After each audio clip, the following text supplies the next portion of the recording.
ঈদের পরের দিনের দাম কত ইয়ামা R15M ইন্দোনেশিয়ান ভার্সন বাইকটি ঈদের পরের দিন দাম কত চলতেছে সেটা আজকের ভিডিওতে আমরা আলোচনা করব। ভিডিওটি প্রথম থেকে শেষ পর্যন্ত আপনাদের ধৈর্য সহকারে দেখতে হবে, তাহলে বুঝতে পারবেন।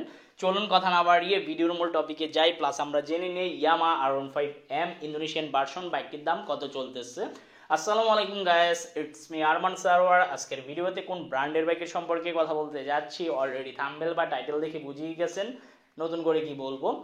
তবে এখনো পর্যন্ত যারা আরমান সারোয়ার ইউটিউব চ্যানেলটি সাবস্ক্রাইব করেন নাই তারা অবশ্যই আরমান সারোয়ার ইউটিউব চ্যানেলটি সাবস্ক্রাইব করে ফেলবেন, যেন পরবর্তী আপডেট নোটিফিকেশন পেয়ে যান।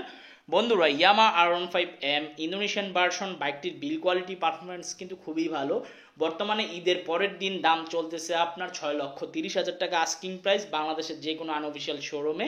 তো আপনারা অবশ্যই 5-6টি শোরুম যাচাই বাছাই করবেন এবং 5-6টি শোরুম যাচাই বাছাই করে তারপরেই বাইক ক্রয় করবেন এবং বুঝে শুনে ক্রয় করবেন। কোন শোরুমে সবচাইতে কম দামে বাইক পাওয়া যায় ওই শোরুম থেকে বাইকটি ক্রয় করার চেষ্টা করবেন।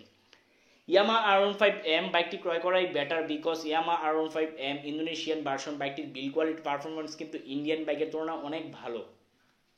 তো এই জন্য আপনার ইয়ামা R15M ইন্দোনেশিয়ান ভার্সন বাইকটি ক্রয় করতে পারেন। তো এই বাইকটি আমার কাছে খুব ভালো লাগে, কারণ কুইক শিফটার আছে আর R15 সিরিজগুলো কিন্তু খুবই ভালো।